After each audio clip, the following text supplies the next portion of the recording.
cái chặt cơ mà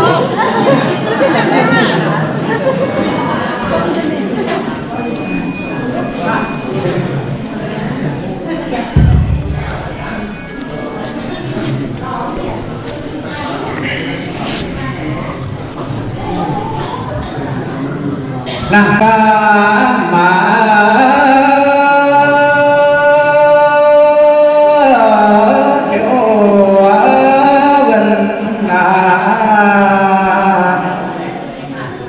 tuần mưa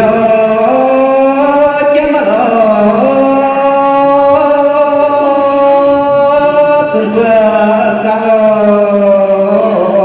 chua thật rồi hiệu quả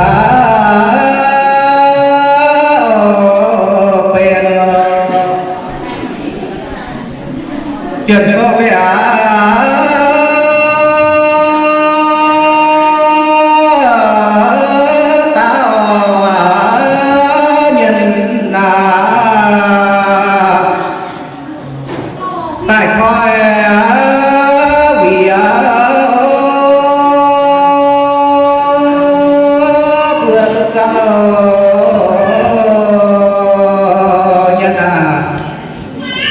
tại vì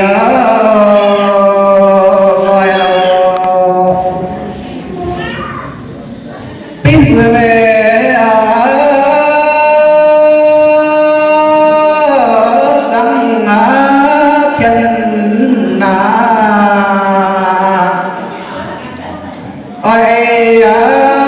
lấy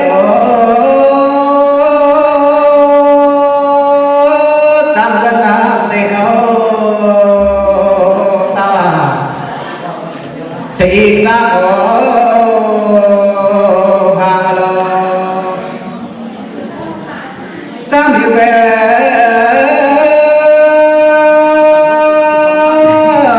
sẽ ná nhân ná một xia lo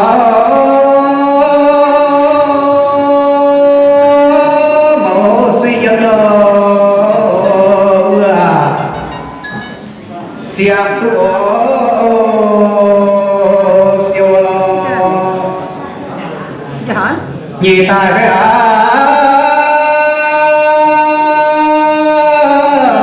tâm chân tăng lên rồi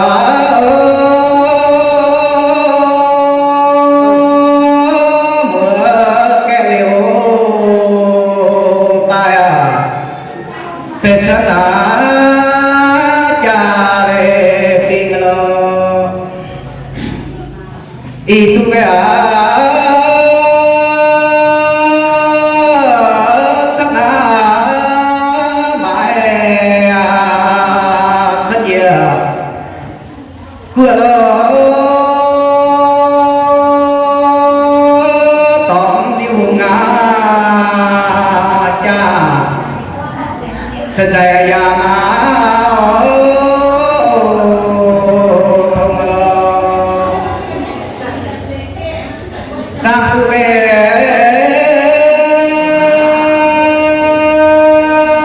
sẽ ná tỏ sẽ nguy rồi nhất là đi nào phê quê chia công in tạm chia bé trong chân yêu quân lưu lô trong xin yên phủ đi tu về ona thế nó thế nó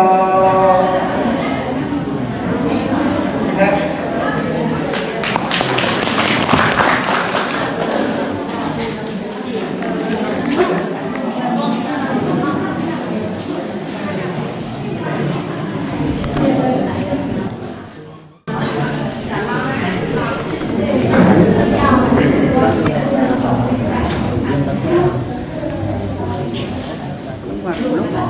sợ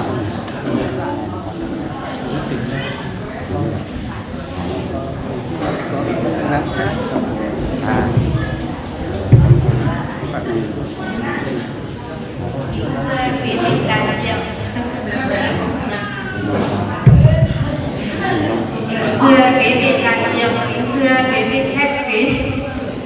chúng tôi xin hát một bài trao tặng cho ngày hội đại đoàn kết toàn dân tộc. Xin chào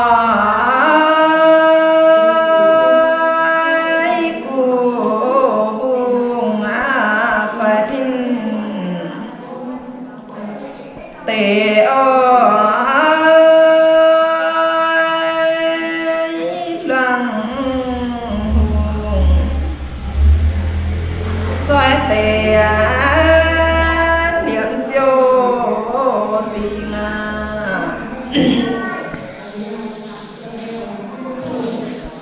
giặc tề tôm chua chia bên nhà sen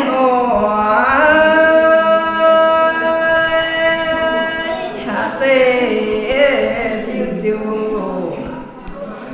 chia bên ô chiu là bé hỏi quân chiều chia bên nhà sen cha chia bao thàn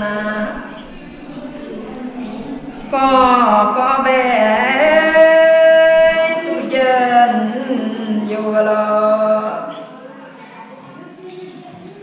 dám bị bê vô sen dám bị xe ô điểm tu hộ tòng tài giáo rồi tin tua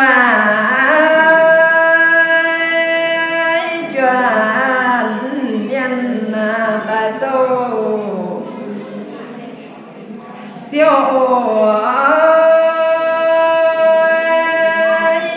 vẫn tung ô vừa tại trắng ô chân chuyện phô quân chua bé on quyền rồi niềm ấy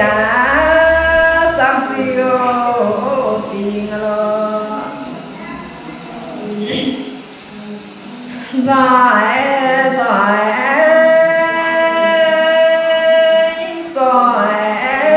chuyện ta gần lễ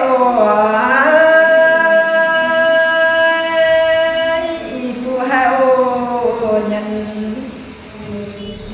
gian điều xây na trang tu bé chinh kềm mà con suy ô chinh ô xây na mà suy dám giang vừa lô con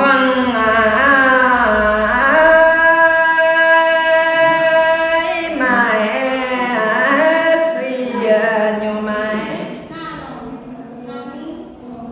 tình ô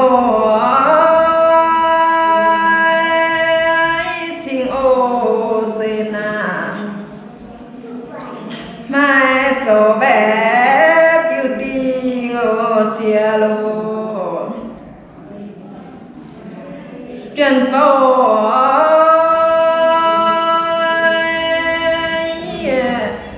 dễ tình nhân nhất ô cô miền ô mà bé tiếng bé trong em tình lo mà dễ khăn dâm mà khá chân tội chân miền là tuần thái sẽ tuần yun lo bé kinh ngã bé ngã o ngã chân tổ khôi chân tô mai tiêm mà bé kinh ngã sống em tình lo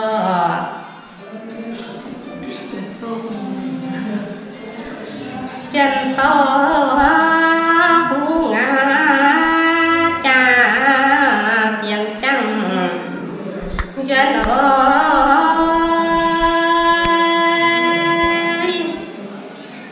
thô tung cha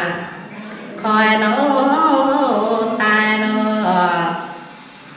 nhiệt bữa chỉ ngã nhân tài tu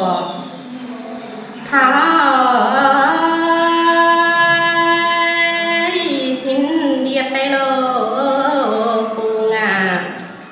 tài lý ô rồi là ngà thỏ mà to số dám chiến nói hai chỗ dám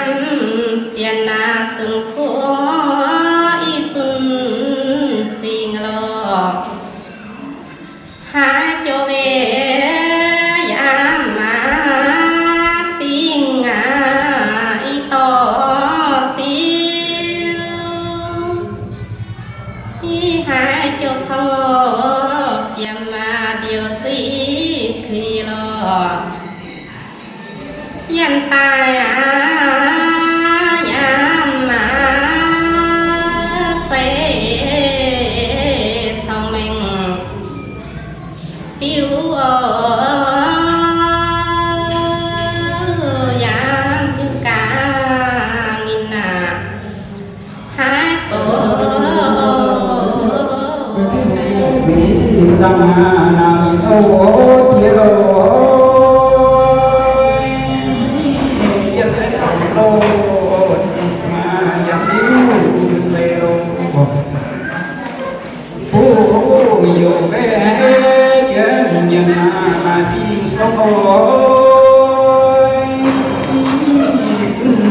gần chiều đi luyện là giá bèn còn phú nhiều bé chân nhân mà tin sống ôi chết ôi